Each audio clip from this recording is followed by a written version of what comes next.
Hi, Richard. Hello, ma'am. Hi. Um, I find it strange that you say hello, Richard.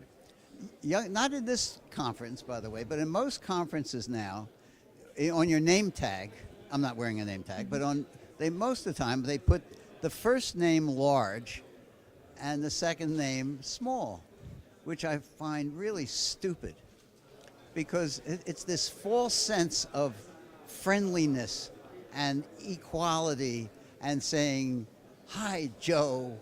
How you doing, Ethel? How you doing?" And when you're at a conference, you want to meet somebody whose name you know, and you want to know their last name. But this is in this false sense. It's just only recently. It's in the last 10, 15 years that they do that. And so I object to that. And my name is, because we don't know each other, is Richard Saul Wurman. Then, if we know each other, you can call me Richard. all right. And it's not being formal, it's being appropriate. I'm not Richard to you yet. Do you think that me calling you with the last name would influence more the way you would speak back to me? So maybe I was just trying to get you comfortable. I just was trying to make a point. Do you read the horoscope in the morning? Do I do what? You read the horoscope? No. Oh my God.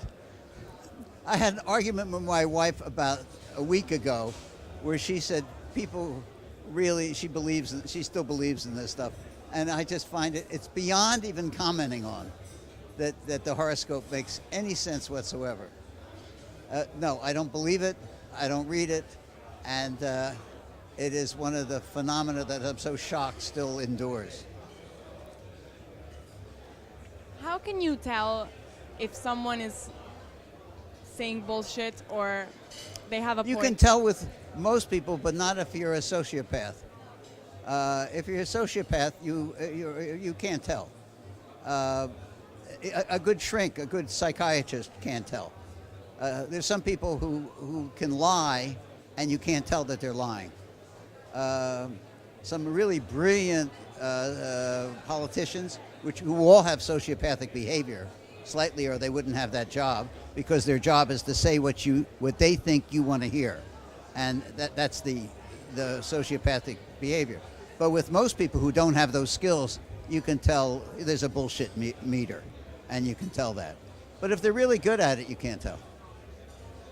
So I take people for their word, and if they want to, I'll just assume they're telling me the truth. And if I'm wrong and they're doing damage to me by what they're saying, or they're lying to me, that's just the way it is. I accept that because it doesn't make that much difference. Do you feel vulnerable? Terribly. I Right feel now? terrified and confident at the same time. There's a kind of yin-yang in my life of always being terrified and always being confident. And they balance each other. If I am too confident, then I become arrogant and bravado. If I'm too terrified, I freeze. But some terror and some confidence works quite well. The terror gets me to dig in and say something that makes sense, that isn't bullshit. And the confidence allows me to say it. But I'm always terrified. I'll be terrified on the stage then. I'm terrified at all times. Terrified at airports, terrified getting in the right train car, getting the seat. Will lunch come? I'm always have some terror. I mean, I find that a natural state. Now, you're told not to be terrified or you're a scary cat. As, in school, your parents say you shouldn't be afraid. Well, I'm afraid. And you're told you shouldn't be too confident because you're a braggart. But I think both of those emotions absolutely fill me. So I have two emotions. The two that I have most, you're not supposed to have. Is that more than you want to know about terror? Absolutely. What is really, really important to you? What do you teach your children? The one thing that is right here for you. Have an interesting day. Do what you like to do. I give you permission, and if I can guide you, fine. If you don't want to talk to me, it's okay too. That's it. They've turned out okay. My oldest boy is the most eminent extreme storm scientist in the world. They're all doing fine, and nobody works for anybody. And I don't support them at all. Not at all. I mean, financially.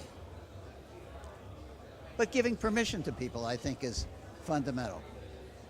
I mean, giving permission for you now just to ask me what really is on your mind, what you'd like to know, not what you think you should be asking me.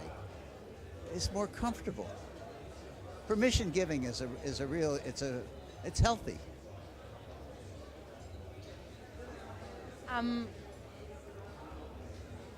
Would you like to live forever? The last part of living forever takes a long time.